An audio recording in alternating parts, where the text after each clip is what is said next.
Page number 25। 5. अंग्रेजी सीखने का उचित मार्ग।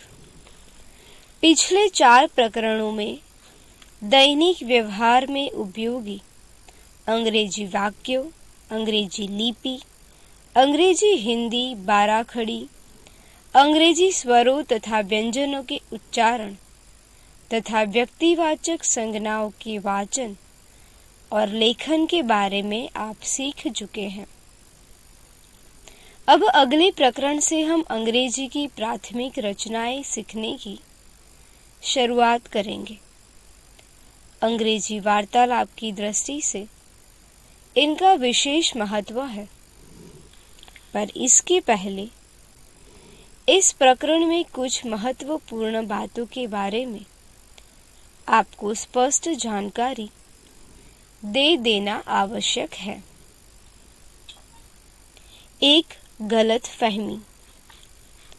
हमने अंग्रेजी सीखने का निश्चय तो कर लिया है, परंतु इसे पूरा करने के लिए अंग्रेजी सीखने के लिए उचित मार्ग की जानकारी प्राप्त कर लेना भी जरूरी है। विद्यालय की मदद के बिना या शिक्षक द्वारा प्रत्यक्ष मार्गदर्शन के अभाव में केवल एकाध पुस्तक के आधार पर अंग्रेजी भाषा सीखना सरल नहीं है। यह मान लेना कि कुछ घंटों में अथवा कुछ दिनों में अंग्रेजी भाषा आत्मसात की जा सकती है, बिल्कुल गलत है। अंग्रेजी भाषा सीखना जादू का खेल नहीं है, वह तो अथक प्रयत्न से ही प्राप्त हो सकने वाली सफलता है। सामान्य तौर पर लोग समझते हैं कि व्याकरण सीखना भारी काम है और उसे सीखे बिना भी अंग्रेजी भाषा पर अधिकार प्राप्त किया जा सकता है, परंतु यह सत्य नहीं है। इसका अर्थ यह नहीं है कि अंग्रेजी सीखने के इच्छुक व्यक्ति को इस भाषा के व्याकरण संबंधी सभी नियमों और उपनियमों को आत्मसात ही कर लेना चाहिए, परंतु प्राथमिक रचना की नींव पक्की हुए बिना किसी भी विदेशी भाषा पर अधिकार प्राप्त कर लेना लगभग असंभव ही है। उचित मार्ग। प्रस्तुत पुस्तक के प्रारंभिक 4 भागों में अत्यंत सरल किंतु आवश्यक रचनाओं के आधार पर अंग्रेजी भाषा सिखाने का प्रयत्न किया गया है। ऐसा करते समय व्याकरण संबंधी नियमों की भरमार बिल्कुल नहीं की गई है, परंतु आपको प्राथमिक स्वरूप के व्याकरण की जानकारी देना भी जरूरी हो जाता है। जैसे कर्ता आई के साथ वर्तमान में बी क्रिया का एम रूप ही आता है, कर्ता यू के साथ आर तथा ही के साथ इज रूप ही आते हैं। इस प्रकार जिस तरह काल बदलता है उसी तरह क्रिया के रूप भी बदल जाते हैं। इन बदलते रूपों का प्रयोग करके ही संबंधित काल की घटना के बारे में लिखना अथवा बोलना संभव है। इस प्रकार की कुशलता हासिल करने के लिए केवल 2-4 प्रकरणों में सभी महत्वपूर्ण कालों का विहंगम परिचय देने से काम नहीं चलेगा। इसके लिए तो उन कालों की आधारभूत वाक्य रचनाओं के बारे में पक्की धारणाएं बन जानी चाहिए। इस प्रकार की कुशलता प्राप्त करने की दृष्टि से पहले 4 भागों में अभ्यास के लिए विविध कालों के अनेक वाक्य दिए गए हैं। अनेक स्थलों पर संवादों के माध्यम से भी इन रचनाओं का अभ्यास कराया गया है। सभी वाक्य तथा संवाद उच्चारण और अर्थ के साथ दिए गए हैं। अंग्रेजी सीखने की पूर्व शर्त। अंग्रेजी सीखने की पूर्व शर्त यही है कि आप इस पुस्तक के पहले 4 भागों का अत्यंत सावधानी पूर्वक अभ्यास करें।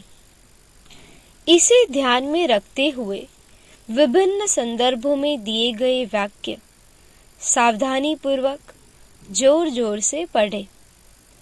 ऊंची आवाज में पढ़ने पर ही आप अंग्रेजी बोलना सीख सकेंगे। अंग्रेजी बोलना का अभ्यास करने के लिए हमारे पास इसके अतिरिक्त दूसरा कोई मार्ग उपलब्ध नहीं है। पहले 4 भागों में सीखी गई रचनाओं पर आधारित तथा विभिन्न अवसरों पर उपयोगी सिद्ध होने वाले अनेक वाक्य तथा संवाद 5वें भाग में दिए गए हैं। अंग्रेजी वार्तालाप में कुशलता प्राप्त करने की दृष्टि से 5वें भाग में दिया गया विवरण अत्यंत महत्वपूर्ण है।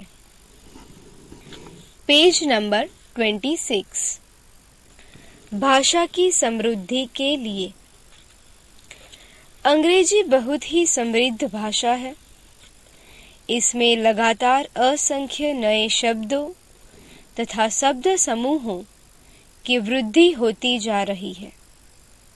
विरुद्धार्थी शब्द, मुहावरों, कहावतों आदि की प्रचुरता से अंग्रेजी भाषा अत्यंत समृद्ध बन गई है।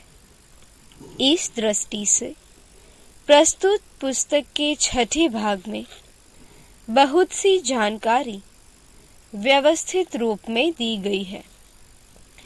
इस जानकारी को आत्मसात करने की कोशिश की जानी चाहिए।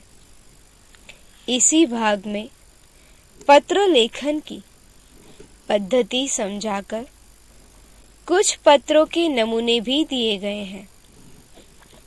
अंत में जीवन के विभिन्न क्षेत्रों में उपयोगी सिद्ध होने वाला शब्द भंडार भी दिया गया है।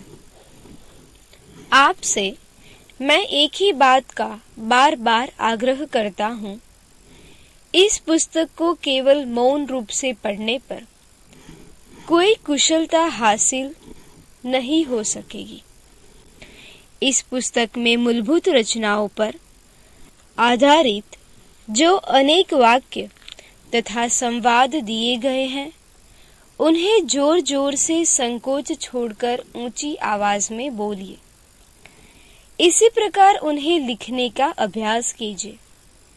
इसी मार्ग को अपनाने से आपका आत्मविश्वास बढ़ेगा तथा अंग्रेजी सीखने का निश्चय पूरा हो सकेगा।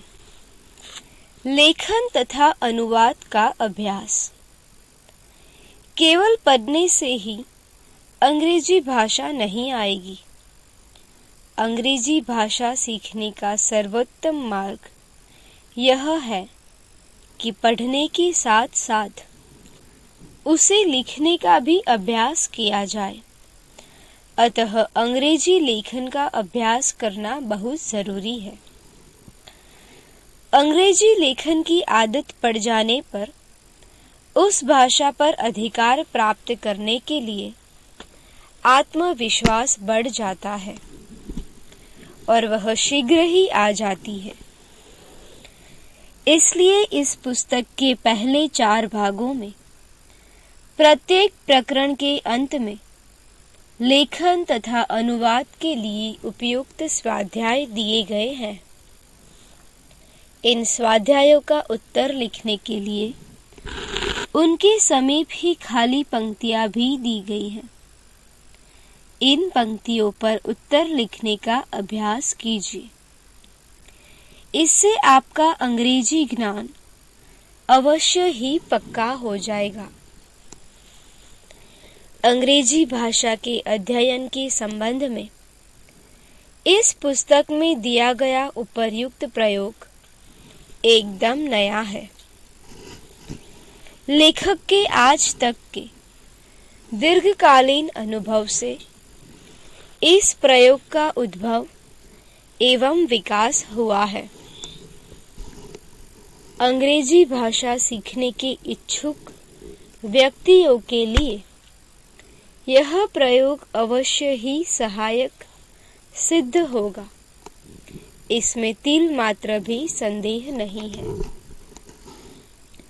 रिव्यू, सिंहावलोकन।